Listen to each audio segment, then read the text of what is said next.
Bonjour à tous, donc troisième volet de cette vidéo sur les régulateurs à modèle interne. Donc maintenant nous allons mettre en place le nouveau composant. Je passe en mode d'édition. Je vais chercher dans Plant le composant dans Components, Base Components. Et là il y a un composant CompIMC. Donc je sélectionne, vidéo inverse, je fais un clic du milieu sur la feuille ici. J'avais déjà préparé un répertoire plantilleur pour mettre les composants. Et je vais mettre aussi comp mode IMC, qui va être le composant correspondant à la face avant de contrôle du régulateur à modèle interne. Donc ici je vais faire un régulateur par exemple de température, je vais l'appeler, donc clic droit Open Object, je vais l'appeler TIC 100 par exemple.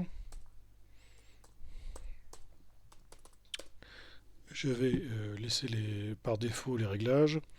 Limite haute de l'étendue de mesure 100 degrés, limite basse 0 degrés. PV unit, donc la mesure je mets des degrés Celsius. Ça apparaît sur la face avant après. Les chiffres après la virgule, je vais en mettre qu'un seul. Voilà, le reste, je vais le laisser tel quel. Je fais la même chose pour ici, je vais appeler aussi ça. Donc le composant de contrôle,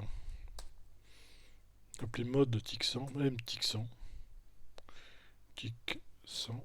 Donc là, c'est la face avant de contrôle.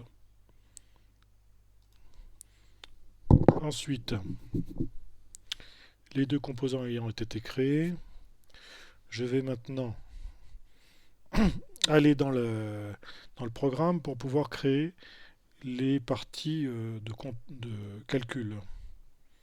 Donc je sors du mode d'édition.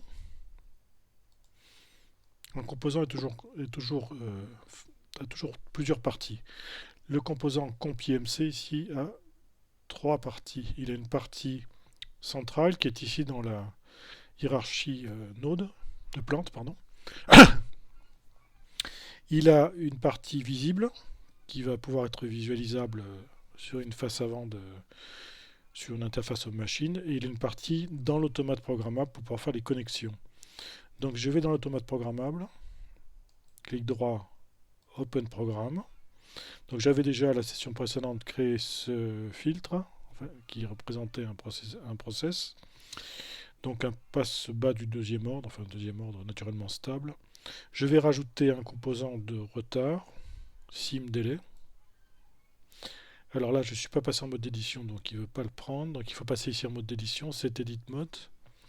Et ensuite, si je clique là, je vais avoir la possibilité de rajouter un retard que je vais mettre à la fin. Là, ici, je vais cliquer là-dessus.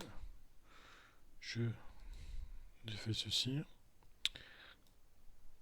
Je le connecte depuis la sortie du filtre 2. Donc clic du milieu. On lâche ici.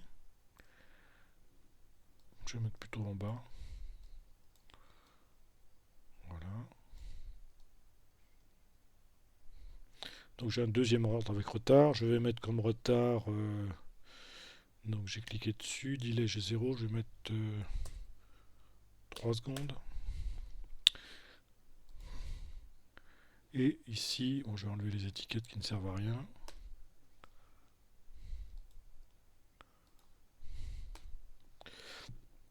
Je vais aller chercher maintenant mon régulateur. Donc régulateur se trouve dans Control. Non, il ne se trouve pas dans Control, il se trouve dans Components, Base Components.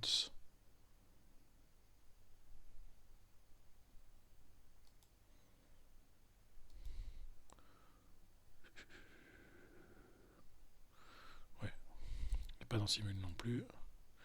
Non, il est bien dans Base Components, il faut aller chercher dans Base Components. Et donc là, vous avez Comp Mode, Comp IMCFO, donc qui est la face à connecter du régulateur pour le calcul, et Comp Mode IMC. Voilà. Donc c'est comme les objets PID qui sont inclus déjà dans ProView, c'est exactement la même présentation. Donc la sortie ici du régulateur va aller à l'entrée du filtre. Et ensuite, on va relier les deux parties, face avant de contrôle et régulateur, ensemble. Donc là, il faut valider un certain nombre de sorties. Il faut valider man OP, mode, qu'est-ce qu'on a? Voilà. Auto ici, voilà. Et là, qu'est-ce qu'on a en entrée? Man OP, auto aussi, voilà. Le mode, on s'en fiche. On va l'enlever. Alors qu'est-ce que j'ai là-dedans? Trim SP, je vais l'enlever aussi. Donc trim SP, c'est simplement une constante qu'on peut rajouter sur la consigne. Et qu'est-ce que j'ai d'autre à mettre? Ben, c'est bon. Donc SP, manop, auto, il faut relier tout ça. Ça, c'est simplement pour faire passer donc la commande automatique depuis la face avant vers le régulateur lui-même et les sorties forcées en position manuelle.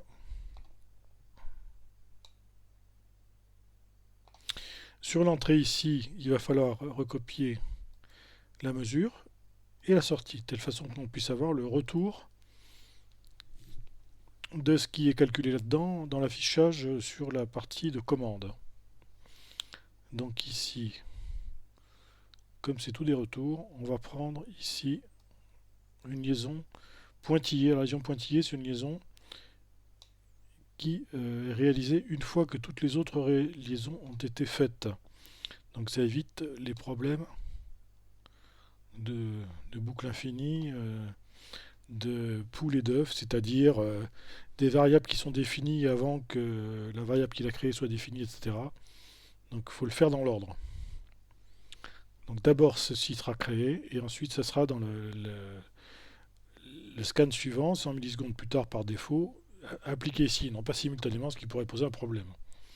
Donc voilà, donc j'ai relié mon système du troisième ordre ici, enfin du deuxième ordre avec un retard sur mon régulateur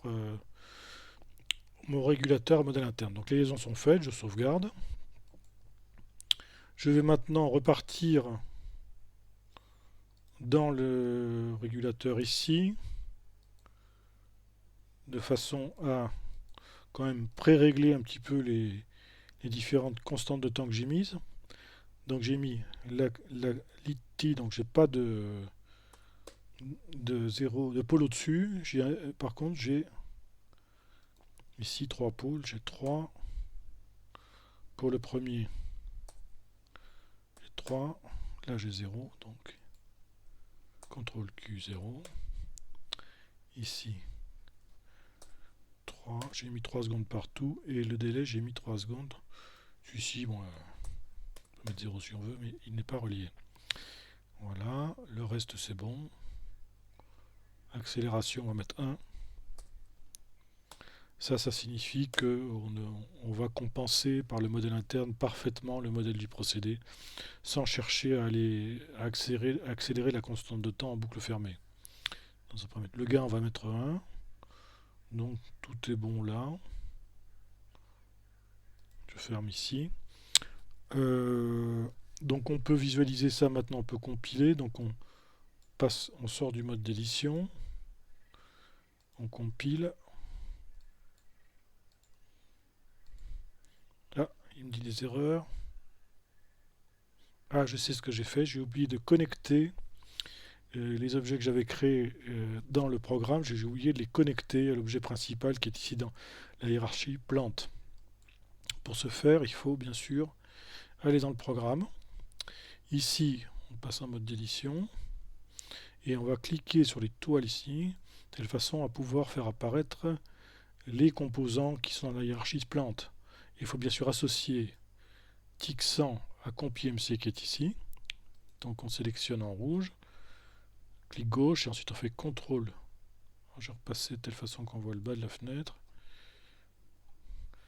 On fait CTRL Q. Et à ce moment-là, on va connecter tout composant Tixan. Donc on a une connexion qui s'est établie. Ici, pareil pour le mode. CTRL Q. Donc c'est bon, maintenant c'est connecté.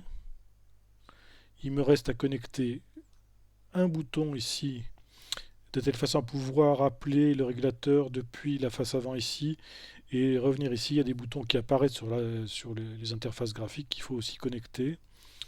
Donc là, je fais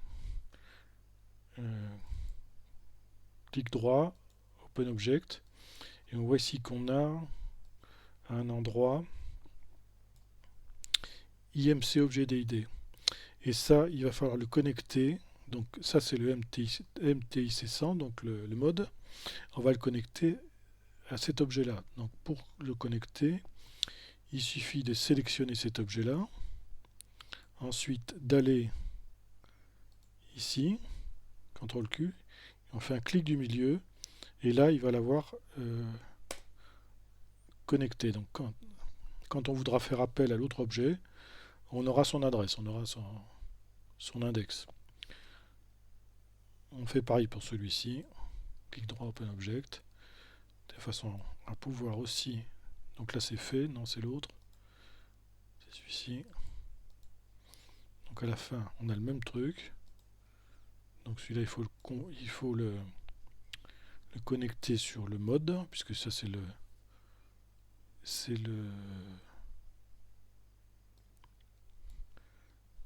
CMPS TIC100, donc ça c'est le régulateur, il faut le connecter sur le mode. Donc on sélectionne ça, CTRL-Q, on revient là, clic du milieu, voilà.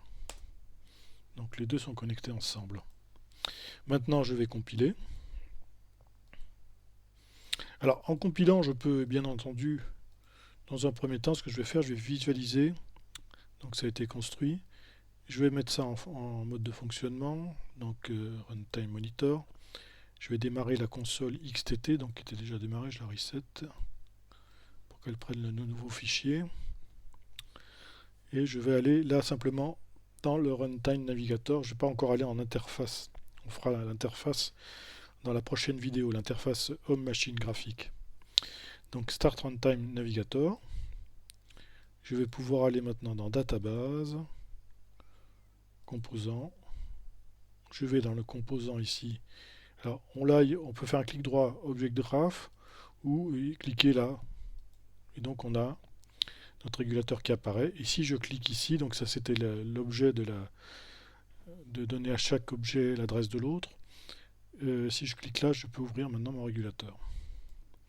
Donc si je vois que là pour le moment j'ai un premier ordre qui a été sélectionné et je ne veux pas un premier ordre. Je veux First Order with Datetime, je veux un deuxième ordre.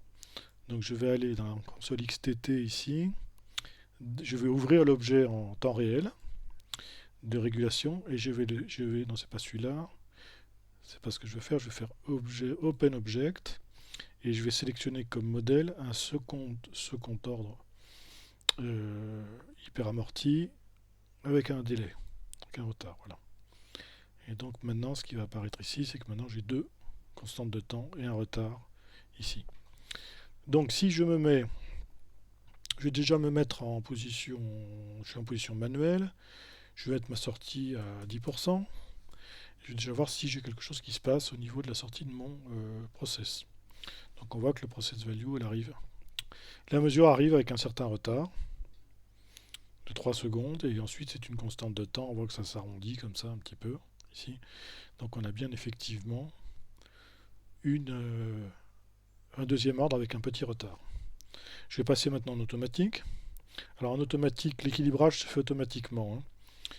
Il prend la valeur de la mesure, il la met à la consigne. Donc on a quasiment...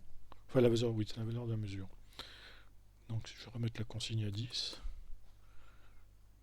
Il le prend. Donc là j'ai mis un process parfait, j'ai pas mis de bruit sur le process. Mais avec le générateur de signal, que j'ai créé aussi dans le répertoire simule, on peut rajouter du bruit de fond sur la mesure qui simule un vrai process. Donc maintenant je vais faire une réponse indicielle en boucle fermée. Donc je vais faire passer par exemple à 90% la consigne. 90 degrés, puisque je dit que c'était des degrés ici. Et donc on voit ce qui se passe. Donc on voit qu'on a la commande ici qui est quasiment rectangulaire. C'est exactement comme si c'était un échelon en boucle ouverte. ce qui est la caractéristique du régulateur à modèle interne. On peut obtenir en boucle fermée une commande qui est rectangulaire si on ne fait pas d'accélération au niveau du système. Donc on voit là que j'ai pu, connaissant le modèle du process, réaliser directement une commande sans dépassement et avec un profil de commande parfaitement plat, ce qui est la caractéristique des régulateurs modèle interne par rapport au PID. On peut redescendre là un petit peu. On voit que c'est quelque chose qui est parfaitement stable. Donc c'est un régulateur qui est très intéressant si on arrive à connaître le modèle sous forme d'équation de Laplace du procédé. Voilà. Donc j'arrête ici la démonstration et après on va passer à la démonstration suivante, à la mise en place d'une interface graphique qui peut utiliser ça. Enfin, après ça n'a rien de spécial par rapport à ce régulateur là. Ça se fait avec tout type de composants.